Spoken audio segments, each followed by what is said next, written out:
Hello నమస్తే, నేను journalist YNR. Andhra Pradesh Congress party అధ్యక్షురాలుగా వైఎస్ షర్మిల బాధ్యతలు తీసుకున్నారు.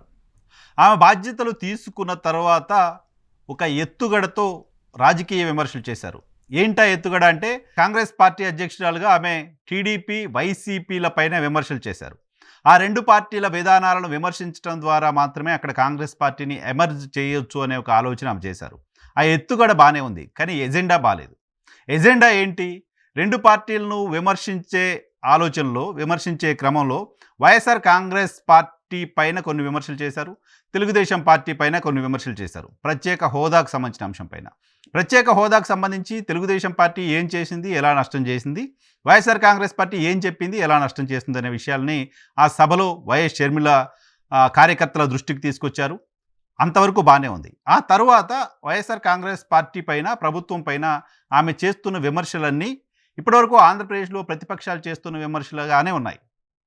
ఇప్పటివరకు ప్రతిపక్షాలు 10 లక్షల కోట్లు అప్పు అంటున్నాయి, ఇంకేదో దళితులపై దాడులు అంటున్నాయి, ఇంకా చాలా ఇష్యూస్ చెప్తున్నాయి. అవే మాటల్ని వైఎస్ షర్మిల వల్లెవేశారు. ఇది ఆమెకు కాంగ్రెస్ పార్టీకి నష్టం కలిగించబోతోంది. ఆ రెండు పార్టీలను విమర్శించాలనుకునే క్రమంలో, ఆ రెండు పార్టీలు కాకుండా కాంగ్రెస్ పార్టీ వైపు చూడండి అని ప్రజల్ని అభ్యర్థించాలనుకునే క్రమంలో, ఆ రెండు పార్టీలను విమర్శించడంలో కూడా చిత్తశుద్ధి ఉండాల్సిన అవసరం ఉంది. ఒకరిని ఒకలా, మరొకరిని మరొకలా ట్రీట్ చేస్తున్నట్లుగా నిన్న కనపడింది. అది కాంగ్రెస్ పార్టీకి నష్టం చేస్తుంది. ఇప్పుడు అక్కడ వైఎస్ షర్మిల తీసుకునే ప్రతి ఎజెండా కూడా కాంగ్రెస్ పార్టీ కోణంలో ఉండాలి తప్ప వ్యక్తిగత కోణంలో ఉండకూడదు. సో ఆమె అక్కడ వైఎస్ఆర్ కాంగ్రెస్ పార్టీకి సంబంధించిన ఓట్లను గ్రాబ్ చేయాలనుకుంటే, వైఎస్ఆర్ కాంగ్రెస్ పార్టీ కంటే ఏ రకంగా మేలైనది కాదో చెప్పాలనుకుంటే, కాంగ్రెస్ పార్టీ విధానాలని ప్రజలకు చెప్పే ప్రయత్నం చేయాలి.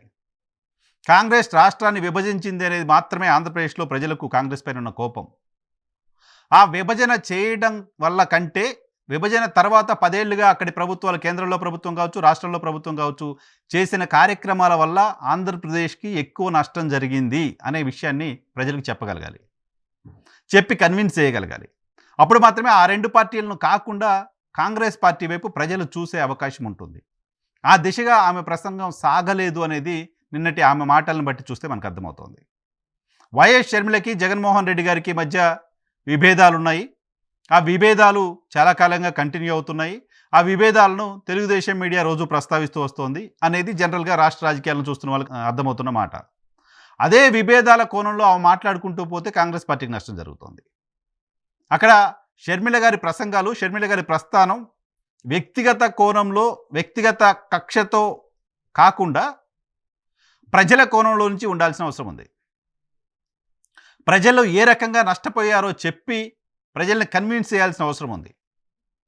కేవలం పై విమర్శలు చేయడం ద్వారా వ్యక్తిగతంగా తనకున్న కోపాన్ని ప్రదర్శించవచ్చునేమో, కానీ కాంగ్రెస్ పార్టీకి లాభం చేకూర్చడం కష్టమవుతుంది. తెలుగుదేశం పార్టీకి లబ్ధి చేకూరేలాగా షర్మిల ప్రవర్తిస్తున్నారు, మాట్లాడుతున్నారు అనే ఒక అభిప్రాయం కనుక ప్రజల్లోకి వెళ్తే కాంగ్రెస్ పార్టీకి నష్టం జరుగుతుంది. ఎందుకంటే కాంగ్రెస్ పార్టీకి సంబంధించి ఆంధ్రప్రదేశ్లో ఇప్పుడు ఈ జనరేషన్, ఈ ఓటింగ్ అంతా కూడా రాజశేఖర్ రెడ్డికి సంబంధించిన ఫాలోవర్గానే చూడాల్సిన అవసరం ఉంటుంది. రాజశేఖర్ రెడ్డి గారు తెలంగాణలో కొంతమందికి నచ్చకపోవచ్చేమో, కానీ ఆంధ్రప్రదేశ్లో కాంగ్రెస్ పార్టీకి సంబంధించి పూర్తి స్థాయిలో కాంగ్రెస్ పార్టీ ఓన్ చేసుకున్న నాయకుడు.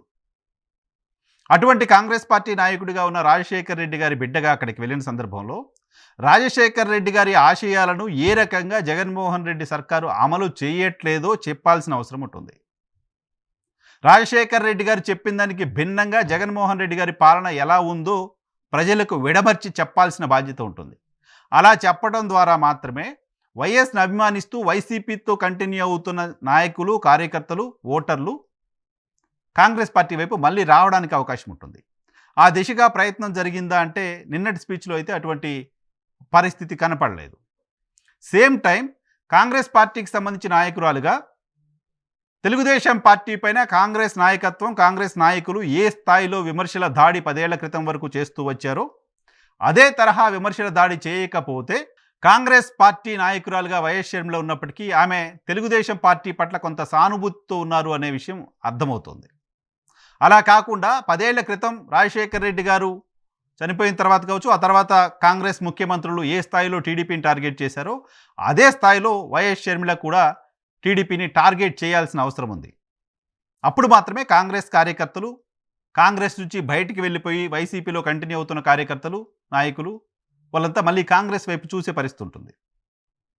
రాజశేఖర రెడ్డి రాజ్యం కోసం రాజశేఖర రెడ్డిని అభిమానిస్తూ అక్కడికి వెళ్ళిన వాళ్ళు రాజశేఖర రెడ్డి చేసినలా, రాజశేఖర రెడ్డి చెప్పినలా, రాజశేఖర రెడ్డి ఆశయాల ప్రకారం జగన్మోహన్ రెడ్డి గారు నడుచుకోవట్లేదు అనే విషయానికి కన్విన్స్ అవుతే మాత్రమే మళ్ళీ వెనక్కి వచ్చే పరిస్థితి ఉంటుంది. నిన్నటి మీటింగ్లో ఆమె క్రైస్తవులకు సంబంధించిన ఎజెండా తీసుకొచ్చారు. రాజశేఖర రెడ్డి గారి మొత్తం పాలనలో ఈ రకమైన ఎజెండా ఎప్పుడు చూడం. మతం పేరుతో, కులం పేరుతో ఆయన మాట్లాడడం చాలా తక్కువగా చూస్తూ ఉంటాం. మణిపూర్లో క్రైస్తవులపైన దాడులు జరిగితే జగన్మోహన్ రెడ్డి ఎందుకు స్పందించలేదు అంటూ వైఎస్ షర్మిల మాట్లాడారు. ఇది వైఎస్ఆర్ కాంగ్రెస్ పార్టీ నుంచి ఆ వర్గం ఓట్లను చీల్చడం కోసం మాట్లాడిన మాటగానే చూడాలి తప్ప దీని అంత సీరియస్గా తీసుకోవాల్సిన అవసరం లేదు. ఎందుకంటే మణిపూర్లో దాడులు జరిగిన సందర్భంలో తెలుగుదేశం పార్టీ కూడా స్పందించలేదు. ఇన్ఫ్యాక్ట్ వైఎస్ షర్మిల గారు కూడా స్పందించలేదు తెలంగాణలో వైఎస్ఆర్టీపీ అధ్యక్షులుగా ఉన్నప్పుడు. కేవలం జగన్మోహన్ రెడ్డి మాత్రమే స్పందించలేదు. మణిపూర్లో క్రైస్తవులపైన దాడులు జరిగితే కాబట్టి క్రైస్తవులంతా ఆలోచించండి అనేది ఆమె విజ్ఞప్తిగా కనపడింది. సో అది కాంగ్రెస్ పార్టీకి నష్టం చేసే విజ్ఞప్తి. సో కాంగ్రెస్ పార్టీకి ఏ రకంగా నష్టం అంటే కేవలం జగన్మోహన్ రెడ్డిని విమర్శించడం కోసం మాత్రమే షర్మిల మాట్లాడుతున్నారనే ఒక అభిప్రాయం వైసీపీ అభిమానులు వచ్చే అవకాశం ఉంటుంది. అది జరిగితే అటువంటి అభిప్రాయం వాళ్ళకి వస్తే వాళ్ళు ఎందుకు కాంగ్రెస్ వైపు రావాలని ఆలోచిస్తారు? టీడీపీ చెప్పిన ప్రకారం జగన్మోహన్ రెడ్డి గారి పైన కోపం ఉంది కాబట్టి షర్మిల మాట్లాడుతున్నారు అని ప్రజలు అనుకుంటున్న నేపథ్యంలో అలా కాదు, నేను కాంగ్రెస్ కోసం వచ్చాను, కాంగ్రెస్ నీ రాష్ట్రంలో మళ్ళీ పునరుత్తేజం చేయడం కోసం వచ్చాను, కాంగ్రెస్కి పూర్వవైభవం తేవడం కోసం వచ్చాను అనే నమ్మకాన్ని వైఎస్ షర్మిల కలిగించాల్సిన అవసరం ఉంది. అలా కలిగించాలంటే క్రైస్తవులపైన దాడుల అంశంలో తెలుగుదేశం పార్టీ కూడా స్పందించలేదు అనే మాట మాట్లాడి ఉండాల్సింది. భారతీయ జనతా పార్టీ గురించి కూడా చాలా తక్కువ మాట్లాడారు ఆవిడ. భారతీయ జనతా పార్టీకి ఈ రెండు పార్టీలు ఊడిగం చేస్తున్నాయి, ఈ రెండు పార్టీలు భారతీయ జనతా పార్టీ తానులో ముక్కలేనంటూ మాట్లాడారు. బాగానే ఉంది, కానీ భారతీయ జనతా పార్టీ రాష్ట్రానికి చేసిన అన్యాయం గురించి ఇంకా బాగా చెప్పి ఉండాల్సింది. భారతీయ జనతా పార్టీ రాష్ట్రానికి ఏ రకంగా అన్యాయం చేసిందో చెప్పి ఉండాల్సింది. విభజన హామీలు ఏ రకంగా అమలు కాలేదో చెప్పి ఉండాల్సింది. విభజన హామీలు అమలు కాకపోవడం వల్ల జరిగిన నష్టం ఏంటో చెప్పి ఉండాల్సింది.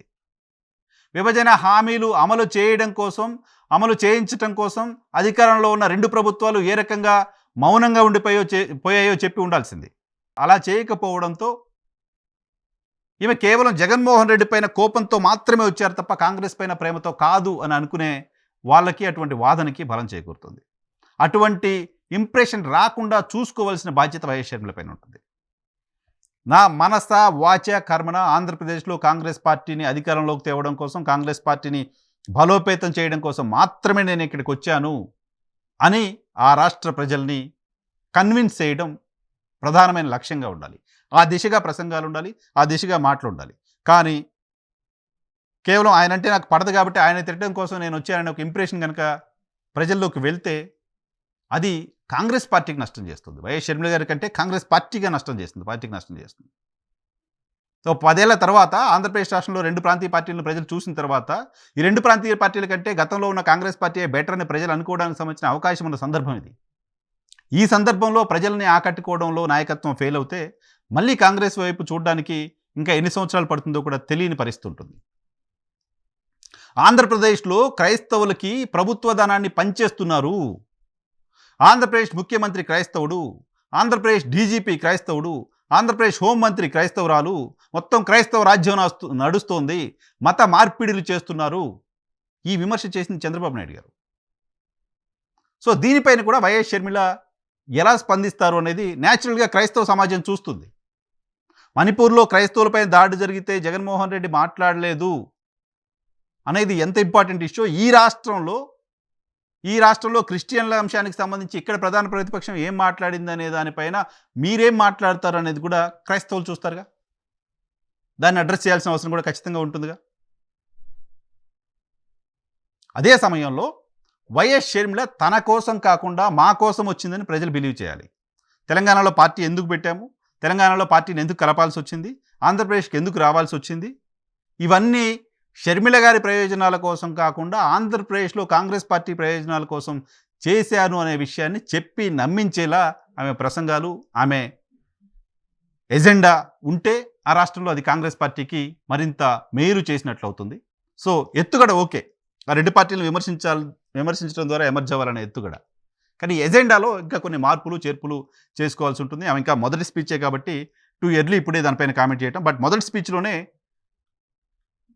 చెప్పాల్సిన స్థాయిలో సరైన దిశలో ప్రసంగాలు ఉండాల్సింది అనేది అభిప్రాయం.